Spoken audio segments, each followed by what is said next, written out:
Elisa è una donna meravigliosa, era una ragazza con un cuore immenso.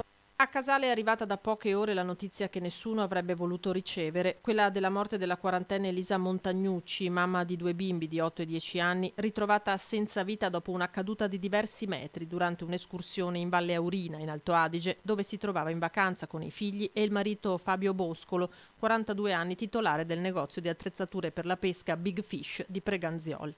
Una passeggiata in alta quota in località San Pietro che Elisa, impiegata alla filiale di Treviso della Banca Popolare di Verona, aveva voluto completare da sola, senza fare poi ritorno. Il marito ha dato l'allarme, i soccorritori hanno geolocalizzato il telefono, ritrovando la donna ormai priva di vita in un canalone. So solo che era un vulcano e è un portento di donna in tutto e per tutto. Io e Elisa andavamo a camminare la mattina presto, bastava prendermi alle 6 la mattina e andavamo con il socale lungo il Sile.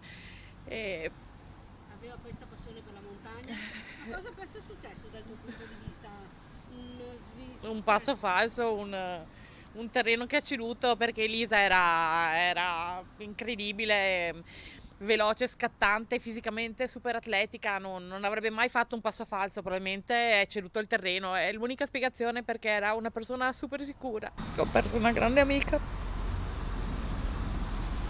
Ho perso una grande amica. Elisa era originaria dell'Umbria, ma abitava a Casale da tempo, in via della Libertà. Ed è stato veramente una notizia, un fulmine a ciel sereno ci ha devastato, anche perché i signori erano conosciuti, proprio perché erano nel tessuto sociale di Casale. Noi stiamo attendendo notizie da Bressanone e molto probabilmente può darsi che venerdì, nel fine settimana, rientri la salma, però ripeto, stiamo attendendo disposizioni che arriveranno sicuramente dall'Alto Adige. Ora la comunità di Casale sul Sile si stringe intorno al marito e ai 2 figli. Tutto quello che serve, soprattutto per mitigare questo dolore che rimarrà sicuramente cicatrice per loro, noi saremo disponibili in qualsiasi fronte.